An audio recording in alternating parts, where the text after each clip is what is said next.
નમસ્કાર. આકાશવાણી સમાચાર કરણ મકવાણા વાંચે છે. સૌપ્રથમ મુખ્ય સમાચાર. પ્રધાનમંત્રી નરેન્દ્ર મોદી આજે આસામના ગુવાહાટીમાં 11,599 કરોડ રૂપિયાથી વધુના વિવિધ વિકાસલક્ષી પ્રોજેક્ટોનું ઉદ્ઘાટન અને શિલાન્યાસ કરશે. ડાયરેક્ટોરેટ જનરલ ઓફ જીએસટી ઇન્ટેલિજન્સે ચાલુ નાણાકીય વર્ષમાં ડિસેમ્બર સુધીમાં 18,000 કરોડ રૂપિયાના 1700 નકલી ઇનપુટ ટેક્સ ક્રેડિટ કેસ શોધી કાઢ્યા છે. કેન્દ્રીય માર્ગ પરિવહન અને રાજમાર્ગ મંત્રી નીતિન ગડકરીએ કહ્યું છે કે રોપવે ટ્રાફિક ઘટાડવામાં મહત્વપૂર્ણ ભૂમિકા ભજવશે. આજે વિશ્વ કેન્સર દિવસ મનાવવામાં આવી રહ્યો છે. અને રમતગમત મંત્રાલયે પેરાલિમ્પિક કમિટી ઓફ ઇન્ડિયાને તાત્કાલિક અસરથી બરખાસ્ત કરી દીધી છે. સમાચાર વિસ્તારથી. પ્રધાનમંત્રી નરેન્દ્ર મોદી આજે આસામના ગુવાહાટીમાં સવારે 11:30 વાગ્યે એક વિશાળ જનસભાને સંબોધશે. આ કાર્યક્રમ દરમિયાન તેઓ 11,599 કરોડ રૂપિયાથી વધુના વિવિધ વિકાસલક્ષી પ્રોજેક્ટોનું ઉદ્ઘાટન અને શિલાન્યાસ કરશે. શ્રી મોદી કામાખ્યા મંદિર કોરિડોર, ગુવાહાટીમાં નવા એરપોર્ટ ટર્મિનલથી 1 થી 6 લેન રોડ, નહેરુ સ્ટેડિયમને ફિફાના ધોરણોમાં અપગ્રેડ કરવા, ચંદ્રપુરમાં એક નવું રમતગમત સંકુલ અને રોડ તથા રસ્તાના વિવિધ પ્રોજેક્ટનો શિલાન્યાસ કરશે. આ ઉપરાંત શ્રી મોદી ગુવાહાટી મેડિકલ કોલેજ અને હોસ્પિટલની એક સંકલિત નવી ઇમારત અને કરીમગંજ જિલ્લાના રતાબારી ખાતે નવી મેડિકલ કોલેજ અને ગુવાહાટીમાં એકતા મોલનો શિલાન્યાસ કરશે. વિશ્વનાથ ચરિયાલીથી ગોહપુર સુધીનો માર્ગ અને ડોલાબારીથી જમ્મુગુરી સુધીનો બીજો 4 માર્ગીય માર્ગનું તેઓ ઉદ્ઘાટન કરશે. તો બીજી તરફ પ્રધાનમંત્રી નરેન્દ્ર મોદીએ ગઈકાલે ઓડિશામાં આઈઆઈએમ સંબલપુરના 402 કરોડ રૂપિયાના નવનિર્મિત પરિસરનું ઉદ્ઘાટન કર્યું હતું. આ પ્રસંગે તેમણે જણાવ્યું કે આ વિદ્યાસંકુલમાં આવતા વિદ્યાર્થીઓ દ્વારા સ્થાનિક અર્થતંત્રમાં પણ સુધારો થશે અને સંબલપુર શિક્ષણનું હબ બનશે. શ્રી મોદીએ લગભગ 2,110 કરોડ રૂપિયાના ખર્ચે 3 નવા રાષ્ટ્રીય ધોરીમાર્ગની પરિયોજનાઓનું પણ ઉદ્ઘાટન કર્યું હતું. ડાયરેક્ટોરેટ જનરલ ઓફ જીએસટી ઇન્ટેલિજન્સે ચાલુ નાણાકીય વર્ષમાં ડિસેમ્બર સુધીમાં 18,000 કરોડ રૂપિયાના 1700 નકલી ઇનપુટ ટેક્સ ક્રેડિટ કેસ શોધી કાઢ્યા છે. આ સંબંધમાં છેતરપિંડી કરનારા 98 લોકોની ધરપકડ કરવામાં આવી છે. નાણાં મંત્રાલયે એક નિવેદનમાં જણાવ્યું હતું કે ડીજીજીઆઈએ સમગ્ર દેશમાં કાર્યરત નકલી ઇનપુટ ટેક્સ ક્રેડિટ અને છેતરપિંડી કરનારાઓની ઓળખ કરવા પર વિશેષ ભાર મૂક્યો છે. ડીજીજીઆઈએ અદ્યતન તકનીકી સાધનોની મદદથી ડેટા વિશ્લેષણનો ઉપયોગ કરીને આ કેસ ઉકેલ્યો છે. મંત્રાલયે જણાવ્યું કે છેતરપિંડી કરનારા લોકો દ્વારા સામાન્ય લોકોના કેવાયસી દસ્તાવેજોનો ઉપયોગ તેમની જાણકારી વિના નકલી અથવા શેલ કંપનીઓ બનાવવા માટે કરવામાં આવતો હોય છે. મણિપુરના મુખ્યમંત્રી એન બિરેન સિંઘે કહ્યું છે કે કેન્દ્ર સરકાર રાજ્યના લોકોના હિતમાં કેટલાક મહત્વપૂર્ણ નિર્ણયો લેવા પ્રતિબદ્ધ છે. તેમણે કેન્દ્રીય ગૃહમંત્રી અમિત શાહ સાથે મુલાકાત કર્યા પછી આ વાત કરી હતી. તેમણે મણિપુરને લગતા અતિ મહત્વના મુદ્દાઓ પર શ્રી શાહ સાથે ચર્ચા કરી હતી. બાદમાં તેઓએ ગૃહ મંત્રાલયના વરિષ્ઠ અધિકારીઓને મળી મણિપુરમાં શાંતિ જાળવવા માટે હાથ ધરાયેલા વ્યૂહાત્મક પગલાઓ પર ચર્ચા કરી હતી. કેન્દ્રીય માર્ગ પરિવહન અને રાજમાર્ગ મંત્રી નીતિન ગડકરીએ કહ્યું છે કે રોપવે ટ્રાફિક ઘટાડવામાં મહત્વપૂર્ણ ભૂમિકા ભજવશે. તેમણે કહ્યું કે કેન્દ્ર સરકાર શહેરો, હાઈવે તેમજ દૂરના વિસ્તારોમાં ટ્રાફિકની સમસ્યાના ઉકેલ માટે વિવિધ વિકલ્પો શોધી રહી છે. મહારાષ્ટ્ર સરકાર સાથે સમજૂતી કરાર પર હસ્તાક્ષર કરવાના પ્રસંગે બોલતા શ્રી ગડકરીએ કહ્યું કે રાજ્યના વિવિધ વિભાગોમાં રોપવે વિકસાવવામાં આવશે. તેમણે આ કામગીરીને ઝડપથી વધારવા માટે વિગતવાર અહેવાલ વહેલી તકે તૈયાર કરવાનું સૂચન કર્યું હતું. રોડ ટ્રાન્સપોર્ટ અને હાઈવે મંત્રાલયની Indian academy of highway engineers અને મહારાષ્ટ્ર શહેરી વિકાસ વિભાગે મહારાષ્ટ્રના 6 શહેરોમાં ટ્રાફિક સિમ્યુલેશન મોડલ વિકસાવવા માટે આ સમજૂતી કરાર પર હસ્તાક્ષર કર્યા હતા, જેમાં મુંબઈ, પુણે, થાણે, નવી મુંબઈ, છત્રપતિ સંભાજીનગર અને નાસિકનો સમાવેશ થાય છે. આજે 4 ફેબ્રુઆરીને વિશ્વ કેન્સર દિવસ તરીકે મનાવવામાં આવે છે. કેન્સરના રોગ પ્રત્યે જાગૃતિ કેળવવા આ દિવસ મનાવવામાં આવે છે. આ વર્ષની વિષય વસ્તુ છે together V challenge those in power. આ વિષય વસ્તુ કેન્સર મુક્ત વિશ્વ હાંસલ કરવા માટે પ્રતિબદ્ધતાને દોહરાવે છે. વિશ્વ કેન્સર દિવસ મનાવવાનો વિચાર વર્ષ 2000માં પેરિસમાં કેન્સરના રોગ મુદ્દે મળેલી વૈશ્વિક બેઠકમાં મૂકવામાં આવ્યો હતો. કેન્સર એક ગંભીર રોગ છે જેના કારણે વિશ્વમાં લાખો લોકો મૃત્યુ પામે છે. કેન્સર શરીરના કોઈપણ ભાગમાં થઈ શકે છે.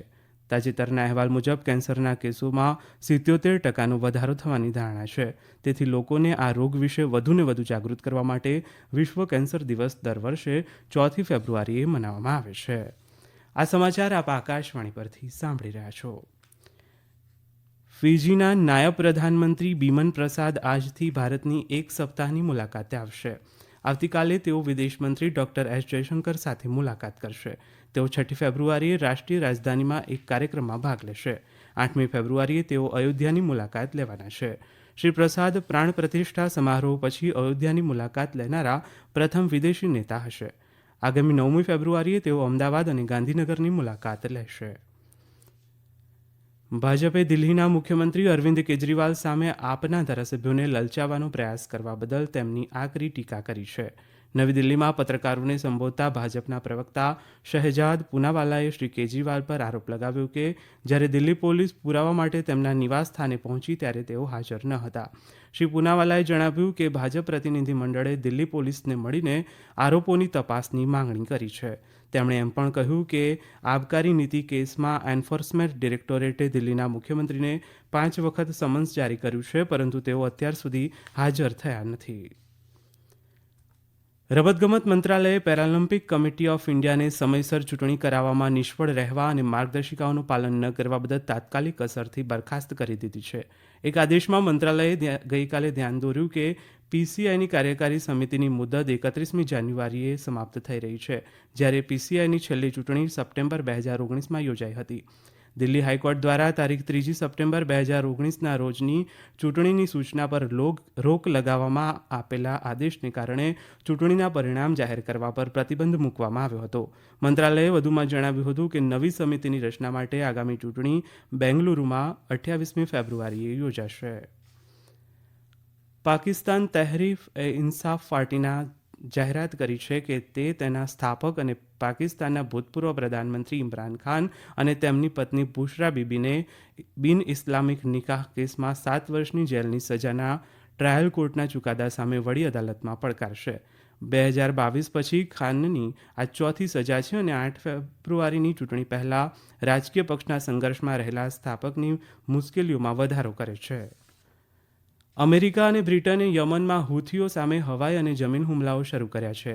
યમનમાં હુથીઓ પરના હુમલા અમેરિકાએ સિરિયા અને ઇરાકમાં ઈરાન સંબંધિત મિલિશિયાના લક્ષ્યો પર હુમલો કર્યાના એક દિવસ પછી કર્યા છે. દરમિયાન અમેરિકાના સેન્ટ્રલ કમાન્ડના જણાવ્યા અનુસાર રાતા સમુદ્રમાં 6 હુથી વિરોધી જહાજ ક્રૂઝ મિસાઇલોને લોન્ચ કરવામાં આવે તે પહેલાં તેની અટકાયત કરવામાં આવી છે. યમનમાં હુથી વિદ્રોહીઓ પરના હુમલા તાજેતરના અઠવાડિયામાં ત્રીજી વખત છે. ભારત અને ઇંગ્લેન્ડ વચ્ચેની બીજી ટેસ્ટના બીજા દિવસની રમતના સમાપન પર ભારતને ઇંગ્લેન્ડ પર 171 રનની લીડ મળી ગઈ છે. ટીમ ઇન્ડિયાએ સતત બીજા દિવસે મેચમાં પોતાનો દબદબો જાળવી રાખ્યો હતો. બેટિંગ બાદ ભારતે બોલિંગમાં પણ સારું પ્રદર્શન કર્યું હતું. યશસ્વી જયસ્વાલે પોતાની પહેલી બેવડી સદી ફટકારી હતી, જ્યારે બુમરાહે 6 વિકેટ ખેરવીને ભારતને લીડ આપી હતી. ભારતીય હવામાન વિભાગે જણાવ્યું છે કે પશ્ચિમી વિક્ષોભના કારણે આવતીકાલ સુધી ઉત્તર પશ્ચિમ ભારતને અસર કરે તેવી શક્યતા છે. મોડી રાતથી દિલ્હી, ઉત્તર પ્રદેશ અને રાજસ્થાન સહિત ઉત્તર ભારતના વિવિધ સ્થળોએ હળવાથી મધ્યમ વરસાદ જોવા મળી રહેશે. હવામાન વિભાગે સોમવાર સુધી જમ્મુ કાશ્મીર, લદ્દાખ, ગિલગિટ, બાલ્ટિસ્તાન, મુઝફ્ફરાબાદ, હિમાચલ પ્રદેશ, પંજાબ, ઉત્તર પ્રદેશ, રાજસ્થાન સહિતના અલગ અલગ સ્થળોએ ભારે પવન અને કરા સાથે હળવાથી મધ્યમ વરસાદ અને હિમવર્ષાની આગાહી કરી છે. હવામાન વિભાગના જણાવ્યા અનુસાર મંગળવાર સુધી પશ્ચિમ બંગાળ અને પૂર્વોત્તર ભારતમાં હળવોથી મધ્યમ વરસાદ પડી શકે છે. ભારતની અશ્મિતા ચાલિહા બેંકોકમાં મહિલા સિંગલ્સની સેમીફાઇનલમાં હાર્યા બાદ થાઇલેન્ડ માસ્ટર્સ 2024 બેડમિન્ટન સ્પર્ધામાંથી બહાર થઈ ગઈ છે. વિશ્વની 17 નંબરની ખેલાડી અસ્મિતા થાઇલેન્ડની સુપાદીના કાટેથોંગ સામે 21-13, 21-12થી હારી ગઈ હતી. અંતમાં મુખ્ય સમાચાર. પ્રધાનમંત્રી નરેન્દ્ર મોદી આજે આસામના ગુવાહાટીમાં 11,599 કરોડથી વધુના વિવિધ વિકાસલક્ષી પ્રોજેક્ટોનું ઉદ્ઘાટન અને શિલાન્યાસ કરશે. ડાયરેક્ટોરેટ જનરલ ઓફ જીએસટી ઇન્ટેલિજન્સે ચાલુ નાણાકીય વર્ષમાં ડિસેમ્બર સુધીમાં 18,000 કરોડ રૂપિયાના 1700 નકલી ઇનપુટ ટેક્સ ક્રેડિટ કેસ શોધી કાઢ્યા છે. કેન્દ્રીય માર્ગ અને પરિવહન મંત્રી નીતિન ગડકરીએ કહ્યું છે કે રોપવે ટ્રાફિક ઘટાડવામાં મહત્વપૂર્ણ ભૂમિકા ભજવશે.